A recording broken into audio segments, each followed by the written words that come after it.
Salut tout le monde, j'espère que vous allez bien. Premièrement, je prends un petit 2 secondes pour vous souhaiter une bonne année parce qu'on est un petit peu, on est en retard dans le game. Nous autres, cette année, on est rendu déjà quasiment à la mi-janvier pour notre premier épisode, mais n'ayez de crainte cette année, ça va être une année quand même remplie de contenu super intéressant sur notre chaîne Prêt pour la route. Donc si vous n'êtes pas encore abonné, faites-le maintenant parce que ça va vous permettre de suivre la construction et les prochaines aventures avec notre nouveau véhicule d'aventure, le Lucky Base Camp.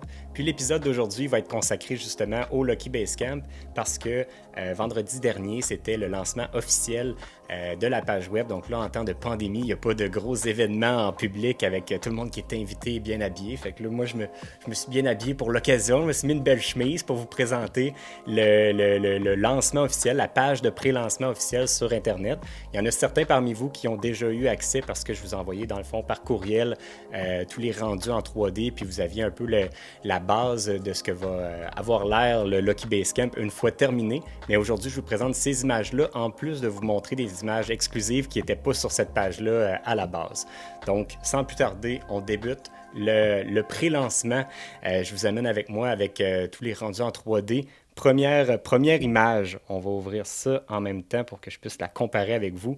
Ce qu'on peut voir, qu'on ne voyait pas là, dans les derniers épisodes du segment de construction de notre véhicule, c'est sur le toit, la partie où il y a un rack qui est comme toute la partie arrière du véhicule. Sur cette partie-là, en fait, ça va être très, très modulaire. En fait, le mot modulaire va vraiment être le thème sur le Lucky Base Camp, que ce soit à l'extérieur comme à l'intérieur. Il va y avoir énormément de possibilités, que ce soit d'accrocher des accessoires, des jouets, des trucs de loisirs, d'aventure et même de l'équipement aussi pratique pour le véhicule. Fait que tout ce qui est la partie avant, qui est un petit peu en angle vers l'avant, on voit que cette partie-là, il n'y a pas le rack de toit. Sur cette partie-là, ça va être consacré uniquement aux panneaux solaires. Donc, ça va être rempli au complet de panneaux solaires. Puis, vous allez voir sur notre unité, on a un petit projet spécial qu'on a fait pour ça. Donc, on va vraiment maximiser l'espace. Ça va nous permettre d'avoir 360 watts de panneaux solaires uniquement sur cette partie-là.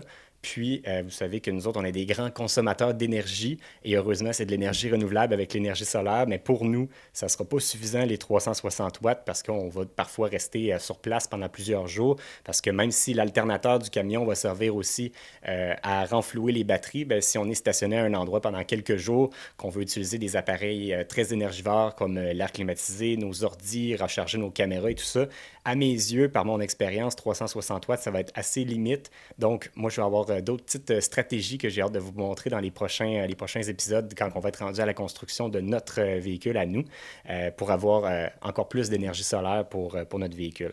Donc, toute la partie avant, donc, qui est comme un petit peu en angle devant le véhicule, la partie de capucine au-dessus du lit, cette partie-là, ça va être des panneaux solaires. Toute la partie arrière, c'est un toit modulaire. Donc, il va avoir la possibilité d'avoir une terrasse de toit. Il y a des rails sur chaque côté où on va pouvoir fixer des accessoires, que ce soit des accessoires de hors-route pour réussir à sortir de des mauvaises situations, donc soit des tracks, des pelles, des douches extérieures. Il y a comme plein d'accessoires qu'on pourrait accrocher sur ce rack-là. Et sur le toit, ben, ça va être, l'espace va être vraiment compté parce qu'il y a plusieurs choses qu'on va retrouver. Premièrement, il va avoir les barres de toit de chaque côté, ça j'en ai déjà parlé. Il va avoir des barres de toit qui vont être transversales, qui vont permettre de monter soit des boîtes de ski ou des racks de ski, un rack de planches de surf ou de paddleboard. Donc on va vraiment pouvoir mettre tous les jouets qu'on a besoin pour s'amuser partout pendant nos aventures, accrochés en sécurité sur le toit. Ensuite, qu'est-ce qu'on va retrouver? Il va avoir la fenêtre de toit. Donc, dans ce véhicule-là, dans le Lucky Base Camp, il n'y a pas juste un skylight, un puits de lumière. Il va avoir même une vraie fenêtre en verre double qui est super bien isolée pour conserver encore une fois le concept d'isolation 4 saisons de notre véhicule, mais qui va nous faire rentrer beaucoup de lumière. Mais l'avantage, c'est que cette fenêtre de toit-là va être, on va pouvoir l'ouvrir et on va pouvoir même grimper sur le toit par cette fenêtre-là. Donc ça va être vraiment super intéressant. On l'a vu un petit peu là, dans les derniers épisodes de la construction, dans le premier épisode là, où on vous montrait la structure intérieure. On voyait qu'il y avait un trou là, qui avait été fait à cet effet-là sur le toit. Bien, c'est vraiment une fenêtre qui va se retrouver là. Puis ça va être intéressant parce que pour les gens qui veulent aller prendre leur petit café avec une belle vue, bien, ils vont pouvoir se lever le matin, préparer le café, puis après ça, monter directement sur la terrasse sur le toit. Puis même chose pour ce qui est si on l'utilise en conditions hivernales, bien, on pourrait l'ouvrir, puis après ça, aller déneiger nos panneaux solaires à l'avant différents. On pourrait justement les nettoyer par cet accès-là. Donc, c'est un accès de plus pour se rendre à nos accessoires qui sont sur le toit. Donc, ça va être bien intéressant, en plus de nous apporter de la lumière à l'intérieur. Qu'est-ce qu'il va y avoir aussi sur le toit? Il va y avoir le module d'air climatisé et possiblement un max fan pour faire de la circulation d'air. Peut-être aussi un fan aussi là, au niveau de la salle de bain. Bref, cette partie-là, je n'ai pas encore vu les détails sur les rendus. On va l'apprendre un petit peu à mesure que le processus de construction va avancer. Ensuite, si on se déplace maintenant à l'arrière du véhicule, dans les images de rendu, on pouvait voir qu'il y a un gros bras pivotant hyper solide qui est fixé vraiment sur la partie arrière gauche, qui va nous permettre de monter plusieurs accessoires sur ce bras pivotant-là. Donc lui, quand on va vouloir ouvrir la porte arrière, on va pouvoir venir il appelle ça un swing arm, là, un bras pivotant qui va nous permettre de pivoter tous les accessoires qui sont sur cette partie-là pour être en mesure d'ouvrir la porte arrière complète.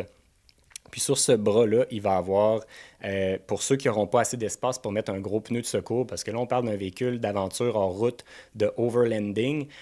Souvent, les gens vont utiliser des pneus surdimensionnés qui ne vont pas nécessairement avoir la possibilité de ranger un pneu de secours au même endroit que d'origine pour le véhicule. Donc, ça va nous permettre de venir mettre un pneu surdimensionné sur ce rack-là à l'arrière. On peut aussi monter une boîte de rangement. Je sais que Norva, qui est la compagnie sœur de Lucky Base Camp, font eux-mêmes à l'intérieur de leur usine des boîtes de rangement en aluminium super bien conçues qui vont pouvoir se monter là, à cet endroit-là.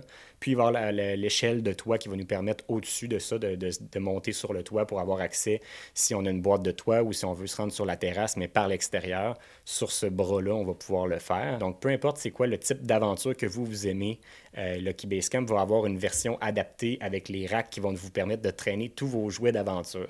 Puis pour ce qui est de nous autres, on ne sait pas encore exactement qu'est-ce qu'on va mettre là, mais assurément, ça nous fait rêver de savoir qu'on a toutes ces possibilités-là qui s'ouvrent à nous. Puis Val et moi, on est des gens qui aiment vraiment essayer différents sports, différents types d'aventures. Fait que j'ai l'impression qu'on va vraiment maximiser ces endroits-là, puis probablement changer souvent les racks pour avoir, soit pour un voyage de ski, soit pour aller faire du vélo de montagne, soit pour amener des planches de surf. Fait que bref, ça nous fait vraiment rêver de voir toutes les possibilités d'équipements qu'on va pouvoir apporter avec nous, même si l'espace de vie est restreint, reste qu'on va pouvoir amener tout l'équipement qu'on a besoin, pareil, à travers ça. Fait que c'est vraiment un véhicule d'aventure.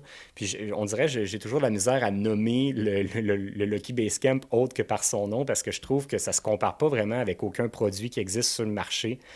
C'est pas vraiment une caravane portée dans le sens que si on compare avec toutes les autres caravanes portées qu'il y a sur le marché, c'est vraiment un modèle qui est complètement différent et qui n'est pas destiné nécessairement au même public. C'est pas non plus une vanne. La meilleure façon de le décrire, je pense que c'est le croisement entre une caravane portée et une vanne d'aventure dans le style de celle que Norva va produire. Donc des vannes d'aventure vraiment haut de gamme et adaptées aux aventures hors route avec des équipements de haute qualité. Fait on pourrait dire que c'est un peu un croisement entre les deux, mais bref, la façon de l'appeler, je pense que c'est de l'appeler par son propre nom, le Lucky Base Camp. Il y a beaucoup de gens qui m'ont posé des questions par rapport aux pattes stabilisatrices qui vont nous permettre de mettre le Lucky Base Camp dans la boîte et de l'enlever. Il va y avoir des pattes aux quatre coins, mais qui sont amovibles, un peu dans le même genre de système que les boîtes de Fibrobec, là, qui est une compagnie québécoise. Là. Donc, il y a comme des petites fentes là, aux quatre coins où on va pouvoir venir insérer nos pattes, mais on n'est pas obligé nécessairement de les laisser visser en place à temps plein.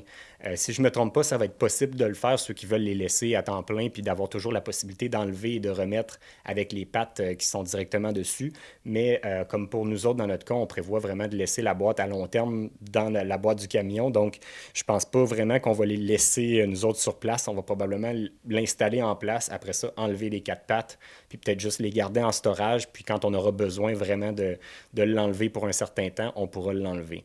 Mais l'avantage que ça a, par contre, c'est que si jamais on enlève le Lucky Base Camp de la boîte de notre camion, on peut l'utiliser comme son nom le dit, comme un camp de base, comme un genre de petit chalet. Fait que si jamais vous avez un terrain, puis même si vous ne voyagez pas, vous pouvez le laisser sur un terrain, sur une terre à bois, si vous pouvez vous en servir comme un camp de chasse, puis le laisser sur place, sur ses pattes, puis de l'utiliser un petit peu comme vous le feriez avec une roulotte, là, avec une caravane. Contrairement à une vanne où on ne pourrait pas séparer la portion habitable du véhicule au niveau du Lucky Base Camp, bien, comme une caravane portée, on peut vraiment l'utiliser à part. Pour ce qui est même du système de chauffage, qui va être un système de chauffage au diesel avec un Webasto, étant donné qu'on veut être en mesure de l'utiliser en dehors du camion aussi, il va comme avoir deux volets à ça. C'est que premièrement, intégré au Lucky Base Camp, il va avoir un réservoir au diesel qui, lui, va servir à approvisionner le chauffage Webasto. Mais il va avoir aussi l'option, si vous voulez, comme nous autres, si vous voulez l'utiliser à très long terme, puis avoir une grande autonomie quand vous allez être parti en dehors des sentiers battus, vous allez pouvoir le brancher dans le réservoir de votre camion aussi, ce Webasto-là. Donc, il va avoir comme les deux options de chauffage, donc soit à même le réservoir du Lucky Base Camp ou à même le réservoir de votre véhicule qui va vous donner une plus longue autonomie. Fait que ça, c'est au niveau du chauffage et des pattes. Une autre des questions qui nous a été posée très, très fréquemment, c'est par rapport au fait de pourquoi on n'a pas enlevé complètement la boîte de notre camion pour construire vraiment une cellule directement sur la structure du camion, donc sur le frame. Vraiment une cellule vraiment pour faire un véhicule tout en un peu à l'image des gros véhicules d'aventure du style Earth Roamer ou des véhicules comme ça. Il y a une très bonne raison. En fait, il y en a plusieurs, mais la raison principale, c'est qu'on ne voulait pas un véhicule permanent qui nécessitait à faire des modifications permanentes au véhicule. C'est ça un peu l'avantage du Lucky Base Camp, c'est qu'on peut le mettre sur n'importe quel camion. Si jamais après quelques années, notre camion, parce que nous autres, il faut savoir qu'on fait énormément de millage. Dans les dernières années, on a un camion qui était presque neuf, qu'on a acheté en 2016. Il est déjà rendu à 200 000 km ou presque. Donc, on fait beaucoup de kilométrage, on donne beaucoup d'usure dans des conditions qui ne sont pas faciles. Donc, juste pour vous donner une idée, dernièrement, on a été obligé de remplacer la transmission de notre camion. Puis, on n'est pas des spécialistes en mécanique et loin de là. Donc, je suis obligé toujours, moi, de déléguer tout le travail mécanique à des garages. Ça peut devenir assez coûteux. Puis, ça peut devenir problématique quand on est dans des régions qu'on connaît moins, un peu plus éloignées. Quand on n'est pas chez nous puis qu'on a des problèmes mécaniques, c'est moins intéressant. Puis, en plus, ben, vu que nous autres, le voyage, c'est notre travail aussi, ben, on ne peut pas se permettre que notre camion ait des problèmes mécaniques quand on est sur un contrat ou qu'on est en train de faire des tournages. Fait que, bref, pour nous, c'est toujours important d'avoir un véhicule qui est à jour, qui est récent puis qui fonctionne bien. Donc, l'avantage de pouvoir changer notre boîte sur un autre camion en tout temps, si jamais on veut vendre le camion pour le remplacer pour un plus récent, bien, au moins, on ne perd pas notre aménagement, on ne perd pas notre investissement dans notre camion. Tandis que si on est obligé de faire un trou dans la boîte, d'enlever la boîte complètement, de mettre une cellule qui devient vraiment un véhicule tout en un, bien, avec le temps, il va amasser du kilométrage, la mécanique va commencer à vieillir, puis le véhicule va perdre énormément de valeur. Fait que pour nous, le côté de garder vraiment notre valeur dans un véhicule qui va être de qualité, qui va durer longtemps dans le temps parce qu'il a été fait avec des composantes qui ont une longue durée de vie, bien, je pense que c'est un peu la raison principale pourquoi on a opté pour ce type de produit-là. Mais c'est sûr qu'en contrepartie, si on avait enlevé complètement la boîte du camion pour en faire une cellule complète, on aurait eu un petit peu plus d'espace de rangement dans le frame, on aurait probablement eu un petit peu plus de légèreté sur le camion parce que la boîte, elle a un poids aussi en tant que tel. Mais bref, c'est un compromis qu'on était prêt à faire puis qu'on préférait opter pour avoir cette flexibilité-là de pouvoir changer de camion avec le temps puis de garder notre investissement à long terme. Puis c'est un petit peu le même choix qu'on avait fait avec l'Airstream dans le temps d'aller vers un véhicule qui va durer longtemps et qui ne perdra pas de valeur avec le temps. Sur la page de lancement, on peut voir des images assez particulières du Lucky Base Camp qui est embarqué sur la boîte d'un Rivian et même d'un Jeep Gladiator. C'est assez particulier, mais là, ce que vous avez vu, vous, à date, ça a l'air assez gros là, comme boîte, le Lucky Base Camp, mais il va exister en trois dimensions, là, comme j'en avais parlé dans le dernier épisode. Vous allez avoir la boîte de 5 pieds, la boîte de 6 pieds et demi et la boîte de 8 pieds, qui vont tous avoir des poids qui vont permettre aux véhicules de chaque catégorie de l'embarquer. Donc, même les camions électriques de Rivian, possiblement que le Tesla Cybertruck aussi, on ne connaît pas encore toutes les dimensions exactes là, de la boîte, mais en théorie, ça devrait fitter en masse sur le poids qu'il est capable de prendre et la taille de la boîte. Même chose pour le Rivian, le Gladiator. Donc, pour ces petits camions-là, les Ford Ranger, les Tacoma, vont tous être en mesure d'embarquer dans la boîte un Lucky Base Camp, mais la plus petite version qui va avoir un peu moins d'espace de vie intérieur, mais tout aussi bien construit avec toutes les mêmes capacités, tous les mêmes racks pour amener tous vos jouets d'aventure. Donc, je pense que ça va être bien intéressant pour cette catégorie de véhicules-là qui n'ont pas beaucoup de choix présentement sur le marché au niveau des caravanes portées, étant donné qu'ils ont un payload maximum qui est un petit peu réduit. À l'intérieur, on en a parlé un petit peu dans les dernières vidéos, mais là maintenant, on peut voir vraiment les images avec le look final et les matériaux, à quoi ça va ressembler. Puis, pour ceux qui connaissent un petit peu la façon de travailler de Norva, tantôt je parlais du fait que le véhicule va être modulable. Ben là, on est vraiment dans l'ingénierie de Norva au niveau de l'intérieur. Ça ressemble beaucoup à leur style d'aménagement avec les plateformes de lit en aluminium qui sont très modulables, qui nous permettent d'avoir soit des espaces de rangement ou soit de les transformer en lit, soit de transformer le lit en un divan, en une banquette. Fait que bref, il va y avoir comme une panoplie d'options.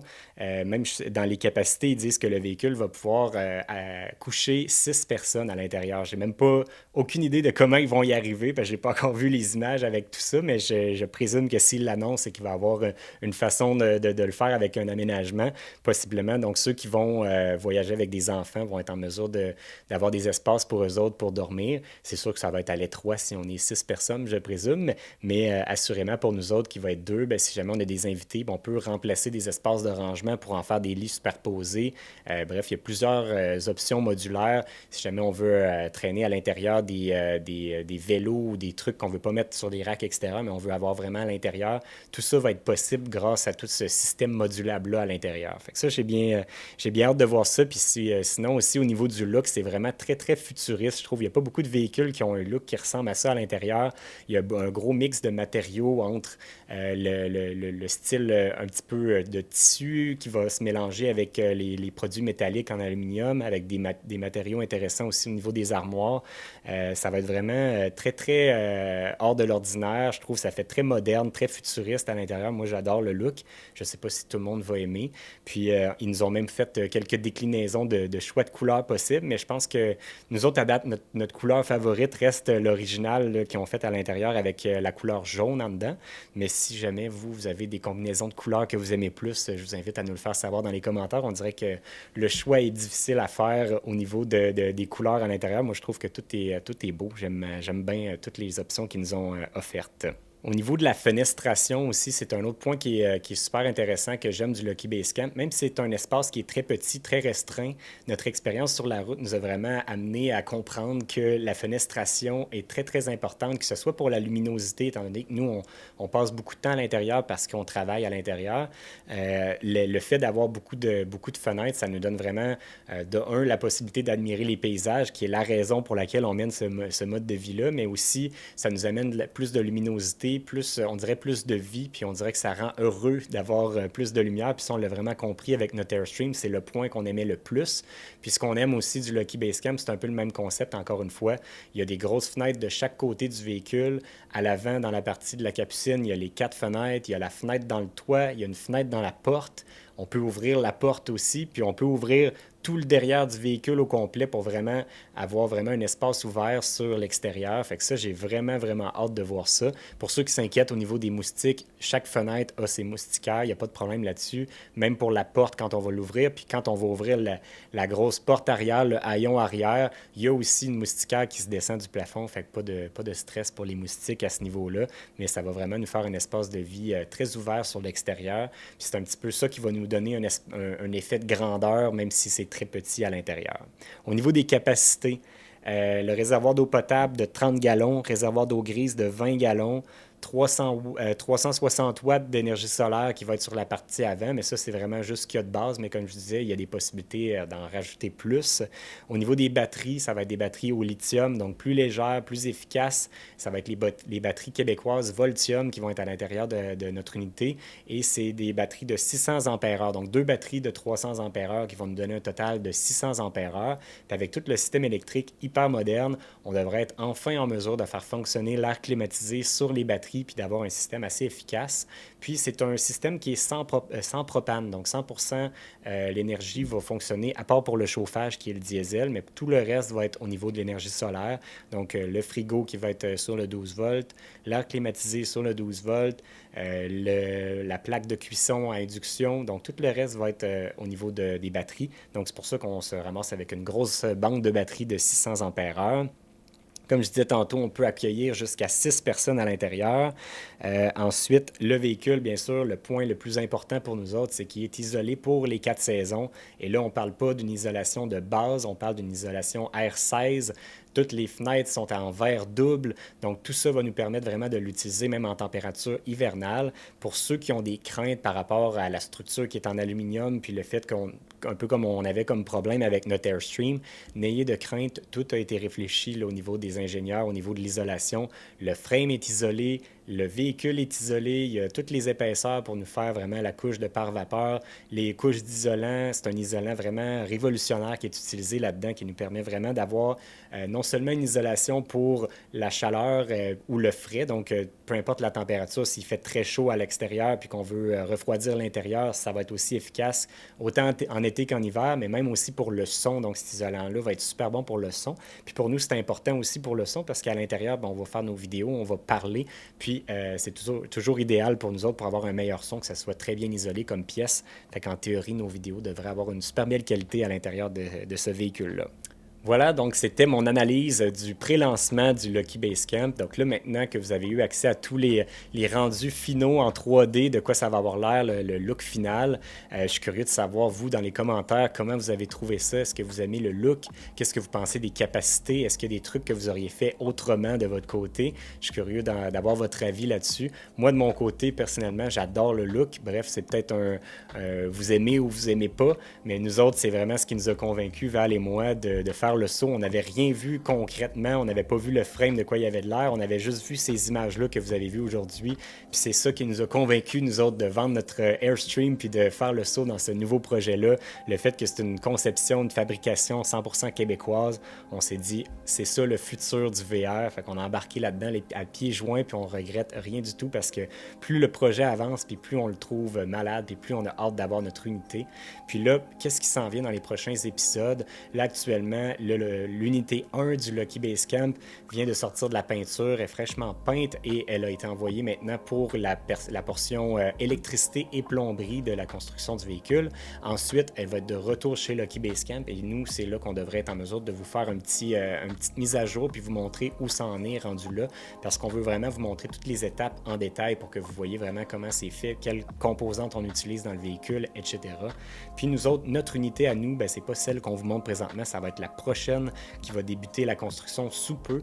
Puis on espère de tout cœur être en mesure de l'avoir, la nôtre finale, prête à partir pour l'été prochain, vers le mois de mai si tout va bien. Mais entre-temps, la bonne nouvelle, c'est qu'on va pouvoir probablement tester l'unité 1 aussitôt qu'elle va être prête. Fait que nous, on a vraiment hâte d'aller essayer ça sur les routes puis de travailler à l'amélioration de ce beau produit-là québécois. Fait que bref, on se rejase dans les commentaires, puis sinon nous on se voit dans le prochain épisode. Salut tout le monde!